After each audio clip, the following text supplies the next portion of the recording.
celebrating it with you. It's just such a special moment, and I'm just so happy for you, and just all the things you've accomplished in the sport since the day he was born. You know, the way he tinkered with all the engines and decided to go drag racing and win races and turn into a business, and then to build Roush Industries and Roush Fenway Racing and to accomplish all the things you have. I'm just so proud to be sitting up here with you as a partner and a friend, and you're my hero.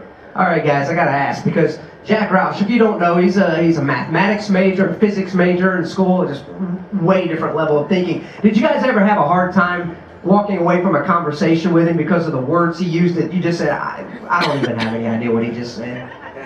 Because this guy uses words that are big. Well, you know, when we had those kind of meetings, they were pretty short words. And generally short conversations. So you were ready to get the hell out of there. One day you were walking away, you were running away. The people that I was drag racing with who were engineers with Ford, I learned from people that I was road racing with because I contracted them as the best people with the best knowledge about either the strategies or the hardware in the car or whatever.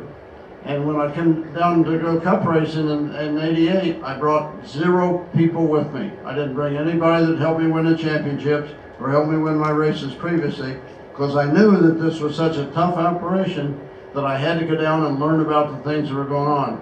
I learned from Doug's father, Robert.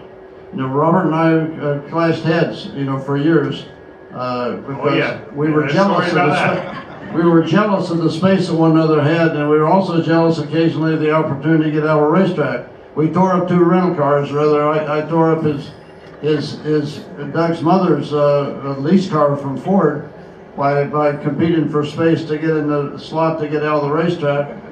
Robert was driving the van. It wasn't his mother, wasn't Doug's mother, and I took the headlights out of a Jaguar, trying to beat it in the line, and we did some damage to the van as well. But we got past all that. With our program together, I felt that I had strengths in my program that I wanted to make sure were understood as we brought it together. There were a lot of strengths in Doug's program and Robert's program that I wanted to have as big part of mine. And I saw the prospect of putting the programs together. After Robert made the initiative, we were in a situation. Let's together for Nascar Hall of Famer, Jeff Gordon. Nascar Hall of Famer, Ray Everhand. Tiny tapes on his way. There's another one? Yeah. There's kind of another guy. Hi, guys. Well, have a seat. We'll chat a little bit and see how things are going. Your day here so far. What do you mean, how's it going? I'm in the Hall of Fame. I get to join my buddies here with Ray, and I know Rick's around the corner there, but he's selling the car. To join these guys. We were talking about this last time. You know, if you think about this. Well, actually, there he is, NASCAR Hall of Famer, Rick Hendrick. But I mean, just to go 2 years ago, Rick going in the Hall of Fame, then last year Ray, and then myself. I think it just tells you that era when we were together and what we did as a group, as a team. But those are some pretty darn good years, I must say, and so it's a real honor to follow these two into the Hall. Well, it's synonymous when you think Hendrick, you think Gordon, you think Everhand, you think as a trio, right? I mean, Mr. H, how proud are you right now, not only to have Ray, but obviously now Jeff Gordon as part of this class?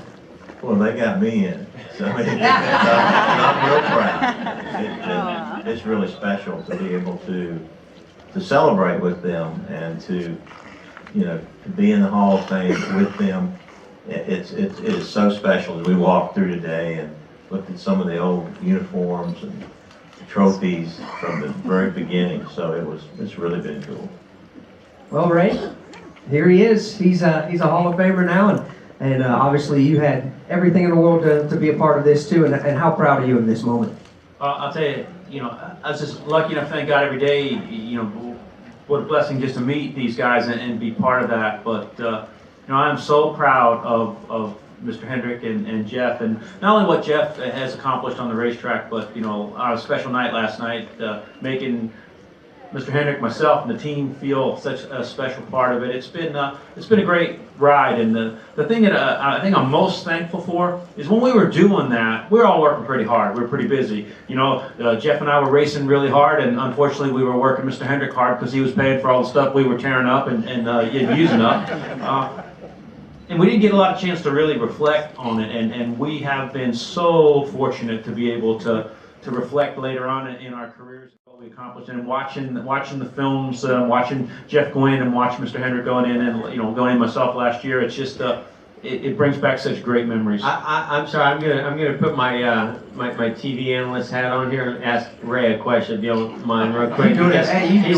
He's told this before, but I think it's important to tell us. And I just touched on it in my speech last night. But Ray, just tell us about the phone call that came when you were going to be the crew chief for that '67 Outback Steakhouse car. How did that come about? I know Andy Petrie had something to do with it. Yeah, it was. I had been at IROC, and I got to know Andy Petrie and Leo Jackson and whatnot. And at that time, Hugh Connerty, who was Jeff had met at Buck Baker Driving School, was going to start a team, and he said to Leo Jackson, or Leo asked him, I need a crew chief. And he said, "Who are you gonna get?" He said, "Well, I got this guy. I would choose this guy, Ray Evernham, and nobody heard of me." And so they had Andy Petrie call me and say, "Hey, we got this kid. You're gonna run him in a couple races." And I had just been watching him on the Thursday Night Thunder, I think it was, and he makes this. They still use it in highlights. He's driving a midget, and he's just trying to pass this guy and can't get by him, so he just drives right up on two wheels over the guy and goes on and wins. I was like, yeah, that's the kind of guy I wanna work with. So came down here at unfortunately, you got to experience me on two wheels at Sonoma our first week. Every time we were racing on a road course. Charlotte and Brooke Simpson from California, Maryland. Welcome. Well, present this. Here it is. Let's get the photos made. The lifetime membership to the NASCAR Hall of Fame realizes the connection and the bond between the inductees and all of us, the race fans. Well, listen, this lady right here, I've known her for years and years and years. I see her at all kinds of events, at the track, autograph sessions. So I think this is only fitting to come from you. So thank you so much, and thank you very much too. Yeah, this is fantastic. Fantastic. A couple of photos there. Thank you. By the way, if you want to become a member of the NASCAR Hall of Fame, find anybody in the staff here. They'll be glad to point you in the direction that you need to go. We'd love to have you be a member here of the NASCAR Hall of Fame. How about another round of applause for Hall of Famers Ray Evernham, Rick Hendrick, and Jack Gordon. We love you, Jack!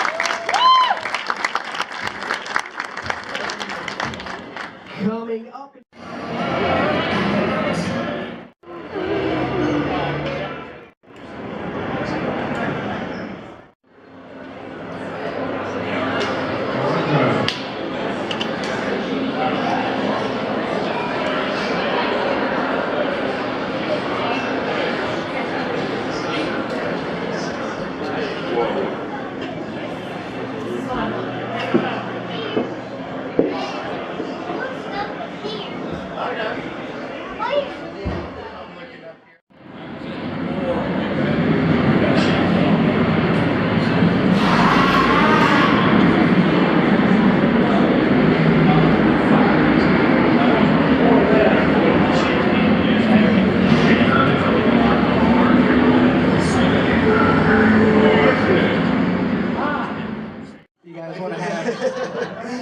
Thank you very much. That's awesome. It looks great too.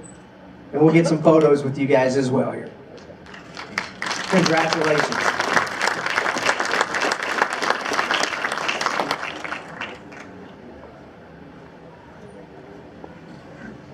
How cool is it? Alan Kulwicki's in the NASCAR Hall of Fame.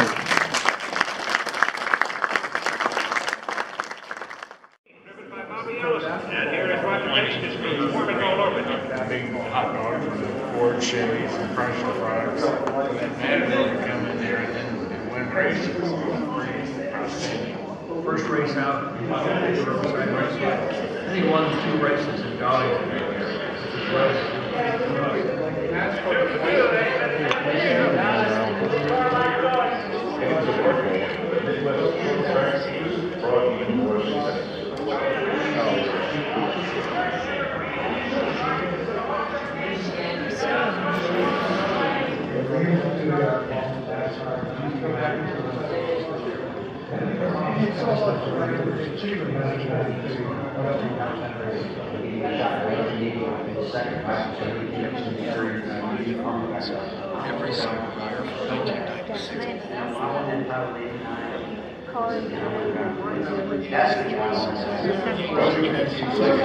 Extends beyond checkered flags and trophy heads. Known for the Penske way, his strong leadership and meticulous attention to detail has propelled his diverse business ventures to success. Through track ownership, the captain helps guide the sport. Whenever he decides he wants to put together, then he goes Time goes on, you kind of take that for granted, and we kind of racetrack into the ventilation and take that time to stop to develop in that area.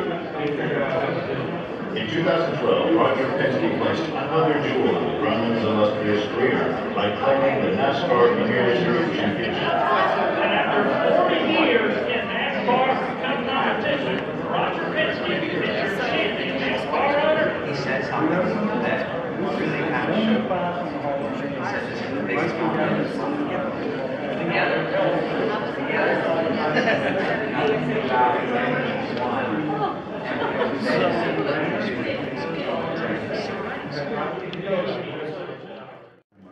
I'm 16 years old, my dad told me. Very good.